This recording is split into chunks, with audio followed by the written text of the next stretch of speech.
ज्योतिष शास्त्र के सरल अनुभव किए योग सूत्र, कुछ उपाय भी। जय भोलेनाथ, जय जगन्नाथ। ये बताने का मेरा उद्देश्य सिर्फ इतना है कि आप ज्योतिष शास्त्र को कम से कम इतना समझ जाएं कि अपने दैनिक जीवन में उससे लाभ उठा लें। दूसरी बात, ज्योतिष शास्त्र के द्वारा ठग लेना बड़ा सरल होता है, तो आपको ठगा न जा सके, यही मेरा उद्देश्य है। परसों मेरे पास एक जन्म पत्री आई थी, बच्चे की उम्र 25 साल है। उसकी जन्म पत्री देखकर उसको 4 महाभयानक योग बता दिए गए हैं और ये बता दिया गया है कि तेरा जीवन तो बस 1-2 साल में नष्ट होने वाला है। मैंने देखकर उसको बताया कि इन 4 में से 2 तो मेरी जन्म पत्री में भी है, मैं बड़े आनंद से हूँ। 10 तरह की पूजाएं बता दी गई है, 4 तरह के स्टोन बता दिए गए हैं। 2-3 लाख का उसका पैकेज बना दिया गया था और यदि मेरे पास वो नहीं आता तो 2-4 लाख वो कहीं से भी लाकर देता ही देता। मैंने उससे 100 रुपये भी नहीं लिए कि डरा हुआ है, आनंद ले। ज्योतिषी यदि आपकी जन्म पत्री खोलकर आपको अंगारक, विष और ये और वो और पितृ और काल सर्प और मंगल बता रहा है तो वो ज्योतिषी नहीं है। वो 3 दिन का कोर्स किए हुए है, इसको कैप्सूल कोर्स कहते हैं, और वो आपको सिर्फ लूटना चाह रहा है। मैं जन्म पत्री खोलकर सिर्फ लक्षण बताता हूँ कि मानसिक स्थिति खराब है, कि आर्थिक खराब है, यहाँ से यहाँ तक खराब है, ये भूतकाल में घटित हुआ होगा, ये भविष्य काल में घटित होने वाला है। ज्योतिषी फलादेश करता है, योग वोग नहीं बताता है, और योग वोग वो बताता है कि जन्म पत्री देखनी आती नहीं है। अब आपको क्या पता क्या योग है? मैं 10-20 योग कुछ भी बता दूंगा, खप्पर डप्पर है, काल योग, विकराल योग, महाकाल योग, जमकाल योग, कुछ भी बता दो। सामने वाले को थोड़ा पता है ये ठगी का धंधा है, इसी से बचाने का मेरा प्रयास है। सिर्फ सुनते देखते भी रहेंगे तो धीरे धीरे कभी न कभी इतना समझ जाएंगे कि दैनिक जीवन में ज्योतिष से कैसे लाभ लिया जाता है, ये आपको पता लग जाएगा। आज ऐसी कुछ जानकारियाँ लेकर आपके सम्मुख उपस्थित हूँ, ध्यान से सुने और समझे भी। किस राशि के अनुसार आप क्या बर्दाश्त नहीं कर सकते? मेष राशि यदि है तो इन्हें अनदेखा किया जाना बर्दाश्त नहीं होता। वृषभ राशि, इनको गलत समझा जाना बर्दाश्त नहीं होता। मिथुन राशि, इनको छोटा समझा जाना बर्दाश्त नहीं होता। कर्क राशि, इनकी आलोचना होना इन्हें स्वयं पसंद नहीं आता। सिंह राशि, इन्हें दूसरी पसंद बनना बर्दाश्त नहीं होता, नापसंद होता है, ये प्रथम पसंद ही रहना पसंद करते हैं। कन्या, इन्हें लोगों के द्वारा कम समझा जाना बर्दाश्त नहीं होता। तुला, किसी से लड़ना झगड़ना भिड़ना इन्हें पसंद नहीं आता। वृश्चिक, कोई इनका मजाक उड़ाए ये बिल्कुल बर्दाश्त नहीं कर सकते। धनु, भेदभाव इनको बिल्कुल पसंद नहीं आता। मकर, इनसे कोई झूठ बोले, झूठा व्यक्ति हो तो इन्हें पसंद नहीं आता। कुंभ, छोटी सोच छोटी बात इनको बिल्कुल पसंद नहीं आती। मीन, ये लोग दबकर रहना पसंद नहीं करते। कौन सा ग्रह हमें क्या बताता है? सूर्य, पिता, सरकार, उच्चाधिकारी, इच्छा शक्ति, मान सम्मान। चंद्रमा, माता का सुख, इमोशन, कल्पना शक्ति, मानसिक स्थिति। मंगल, ब्लड यानी कि रक्त, सर्जरी, ऊर्जा, एनर्जी, साहस, पराक्रम। बुध, बुद्धि, वाणी, व्यापार, बहन बुआ बेटी। गुरु, ज्ञान, शिक्षा, पति, धर्म, नॉलेज पावर। शुक्र, वैवाहिक सुख, पत्नी, क्रिएटिविटी, फैशन, भोगविलास, सुंदरता। शनि, डिसिप्लिन यानी कि अनुशासन, जिम्मेवारियां, काम में देरी, डेली वेजेस प्रॉब्लम, जो रूटीन की प्रॉब्लम होती है वो, दीर्घायु और धैर्य। राहु, माया, भ्रम, शॉर्टकट, छल कपट। केतु, वैराग्य, अकेलापन, इंट्यूशन पावर और आध्यात्म। एक मित्र ने बोला लिख कर रखते हैं क्या? तो बिना लिखे सब एक जगह कैसे बता पाऊंगा?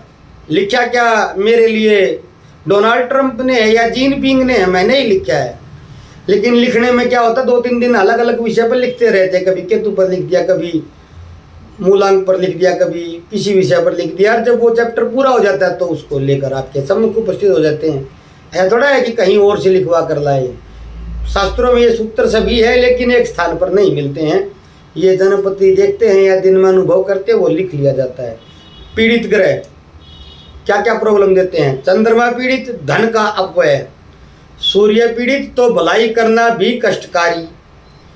मंगल पीड़ित तो कोई न कोई रोग व्याधि।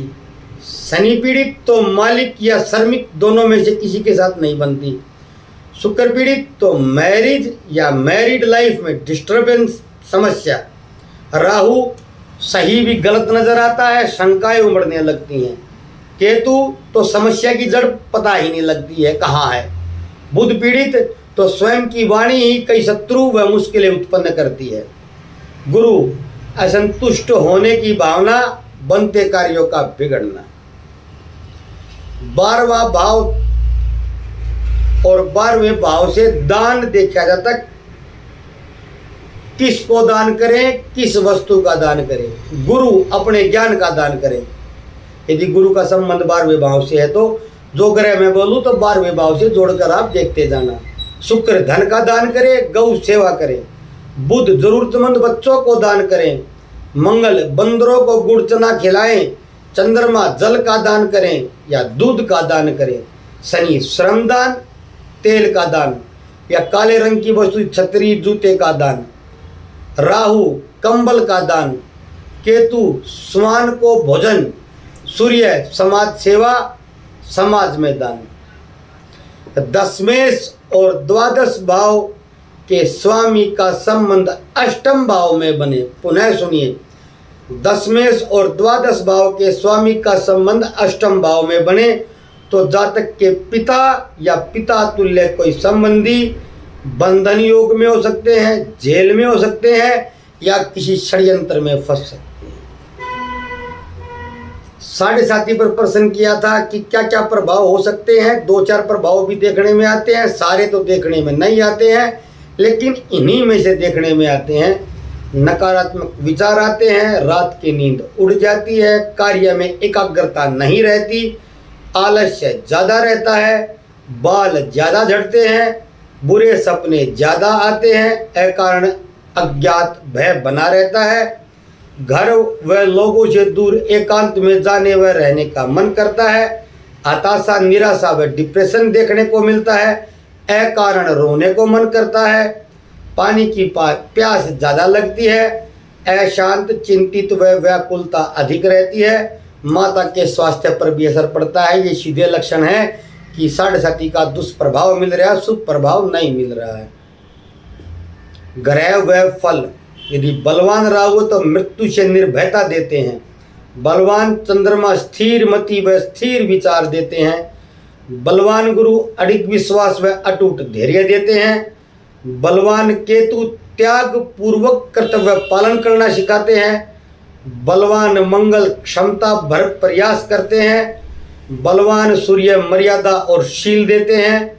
बलवान शनि स्वार्थ से ऊपर उठकर सेवा करने की प्रवृत्ति देते हैं। बलवान बुध सौदेबाजी व्यापार में माहिर बनाते हैं। बलवान शुक्र आमदनी में सदैव इजाफा देते हैं। बलवान केतु विशेष आध्यात्मिक शक्ति गुण भी देते हैं।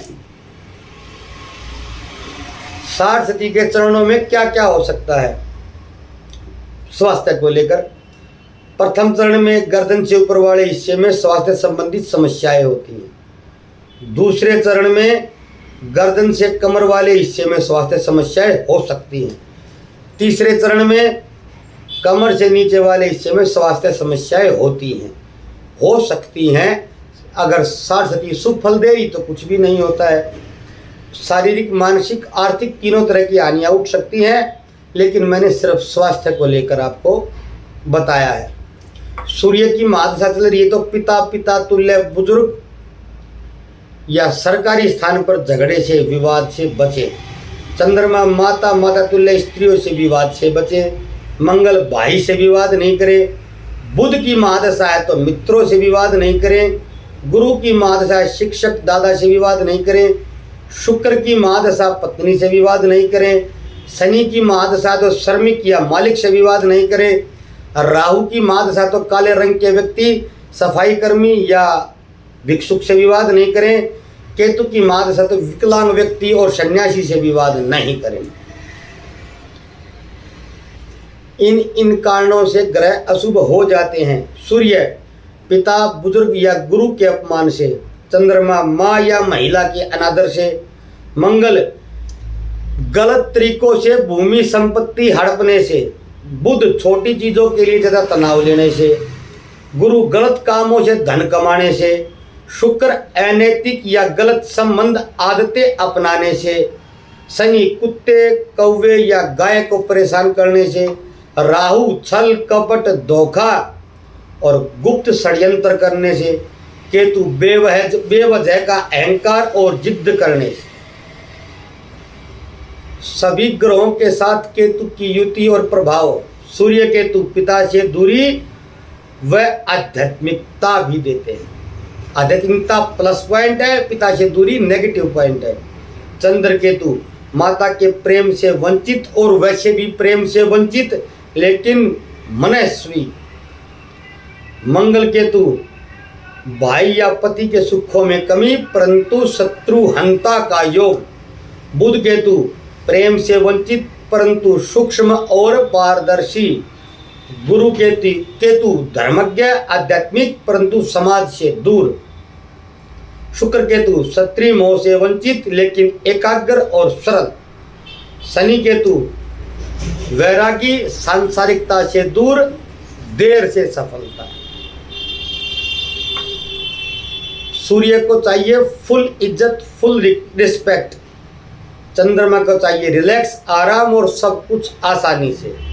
मंगल वो है जो जीवन में लड़ता रहता है। बुध सिर्फ दूसरों को खुश रखने के लिए जीता है। गुरु ज्ञान देना है कैसे भी दे देना है। शुक्र तो समस्त धन है और दिखावा भी वही है। शनि के लिए एक ही शब्द है स्ट्रगल। राहु सोशल मीडिया भ्रम माया। केतु चाहता है पहाड़ों में नदी में या वन में एकांत। राहु 8 नंबर उंगली मेरी पकड़कर जो आगे बढ़े थे आज वही मेरी रुकावट बनकर खड़े थे। सूर्य आपकी किस किस राशि में है तो क्या क्या प्रभाव हो सकता है। मेष महत्वाकांक्षी जोश से भरा हुआ गुस्सा करने वाला। वृषभ मेहनती भोग विलास का शौकीन जिद्दी। मिथुन तीव्र बुद्धि आलोचक स्वभाव वाला। कर्क कम खर्च करने वाला स्वभाव से उदास जीवन में उतार चढ़ाव देखने वाला। सिंह मजबूत इरादे बड़े दिल वाला। कन्या विनम्र धन कमाने वाला। तुला कड़वी बात बोलने वाला अनैतिक। वृश्चिक राशि में भी सूर्य है साहस से भरा जिद्दी भ्रमित क्रूर। धनु में यदि है ईमानदार प्रसन्न रहने वाला जल्दी गुस्सा करने वाला शॉर्ट टेम्पर भी होता है। मकर मेहनती कंजूस जिद्दी। कुंभ चिड़चिड़ा स्वार्थी। मीन शांति प्रिय असंतुष्ट जीवन में बाधाएं। शिवलिंग पर रुद्राभिषेक किस वस्तु से करे तो किस वस्तु से करने से क्या क्या लाभ हो सकता है। काली मिर्च से रुद्राभिषेक करने से रोग मुक्ति होती है। घी के द्वारा रुद्राभिषेक करने से मानसिक ऊर्जा जागृत होती है। सरसों के तेल के द्वारा करने से शत्रुओं का नाश होता है। शक्कर द्वारा वैभव की प्राप्ति होती है। लौंग से बाधाओं से मुक्ति मिलती है। फूल से मानसिक दोष से मुक्ति मिलती है।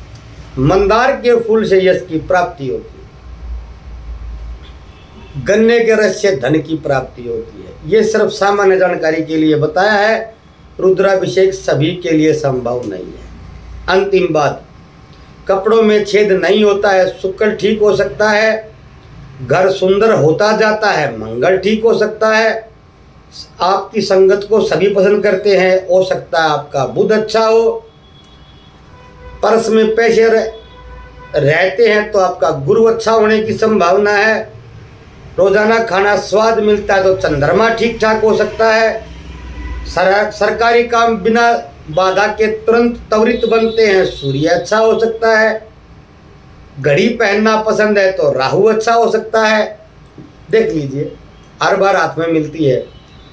और आपकी कही हर वाणी सत्य के निकट होती है तो आपका केतु अच्छा हो सकता है। मेरी जन्मपत्री में राहु और केतु दोनों की स्थिति ठीक है, जैसी होनी चाहिए वैसी तो नहीं है लेकिन ठीक है। सूर्य आंखों संबंधित समस्याएं दे सकते हैं। चंद्रमा मानसिक, मंगल रक्त और मांसपेशियों से जुड़ी हुई, बुध त्वचा वाणी, गुरु वसा और लीवर, वसा यानी कि फैट, शुक्र प्रजनन तंत्र चेहरा, शनि हड्डियां जोड़, राहु त्वचा भ्रम, केतु पैरों की समस्याएं और वह समस्याएं जिनको आप समझ नहीं पाते।